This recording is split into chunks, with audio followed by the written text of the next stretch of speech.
नमस्कार साथीहरू, आज मैले हजुरहरूको सामु लिएर आएको छु खसीको मासुको रस।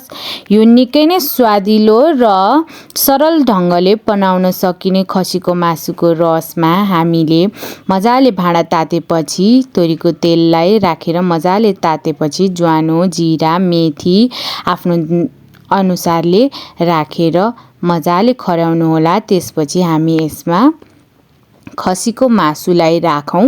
आफूले कति मात्रामा खसीको मासु लिएर आएको छ सम्पूर्ण खसीको मासुलाई एकैचोटिमा सट्ट राखेर त्यसमाथि हामीले हल्का थोरै आधी चम्चा बेसारलाई राखिदिउँ।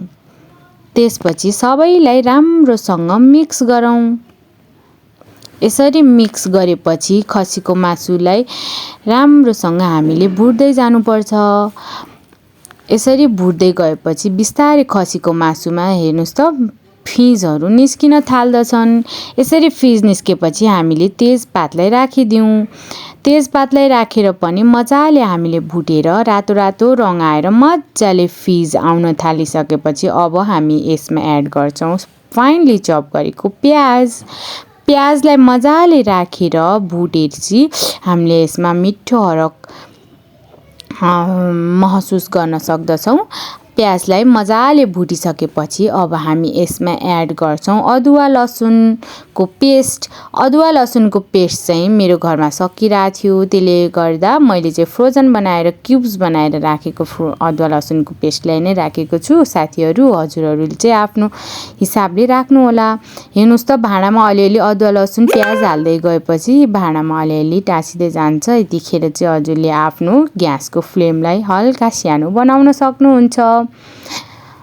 यसरी मजाले भुटिसकेपछि अब हामीले यसमा जिरा धनियाँको धुलो, चिली फ्लेक्स, काश्मिरी लाल मिर्च, गरम मसला जाडो महिनाको अनुसारले त्यसमा हामीले राखिदिउँ मिट मसला या त आफ्नो घरको स्पेशल केही मसला। यसरी राखिसकेपछि हामीले यसलाई मजाले भुटौँ। यसरी मजाले भुटिसकेपछि बल्ल हामीले यसमा गोलभेडा राख्नको लागि तयार भयो। पहिला नै गोलभेडा राखेको भन्दा यसरी मजाले भुटिसकेपछि गोलभेडा राख्दा मिठो हुन्छ है साथीहरू। हेर्नुहोस् त गोलभेडालाई यसरी फाइनली चप गरेर मजाले राखेर चलाम र हामी यसमा नुन राखिदिउँ। अनि थोरै हिङ मैले तेलमा फुराउन बिर्सिएको रहेछु, अब अहिले नै भए पनि राखिदिउँ। हिङलाई राखिसकेपछि गोलभेडा यत्तिको गलेपछि हामी यसमा फाइनली चप गरेको हरियो लसुनलाई राख्दछौँ। हरियो लसुन र गोलभेडा राखेपछि चाहिँ यसबाट पानी निस्किन थाल्दछ र हेर्नुहोस् त अघि प्रेसर कुकरमा कसरी लागिरहेको थियो।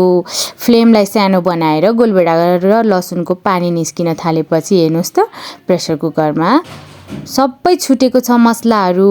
अब यसमा हामी तातो पानीलाई सर्र राखेर मासु र पानीको भाग बराबरी बनाएर राखिदिउँ। अब यसलाई राम्ररी चलाएर आफ्नो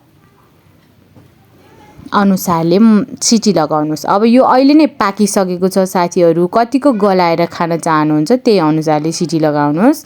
मेरो घरमा चाहिँ सानो बाबु छ, त्यसले गर्दा मैले 4 सिटी लगाइदिएँ र यतिको भयो।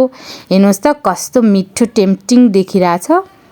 अब यसमा आफ्नो परिवारको सदस्य अनुसार आफूलाई कति चाहिन्छ त्यति नै रस राखेर मजाले यसलाई छड्काएर खसीको मासुको रस तयार भयो। अब यसलाई मजाले छड्किसकेपछि सर्भ गरौँ है त साथीहरू। ल हेर्नुहोस्, अब खसीको मासुको रस र भात मजाले इन्जोय गर्न सक्नुहुनेछ। धन्यवाद साथीहरू।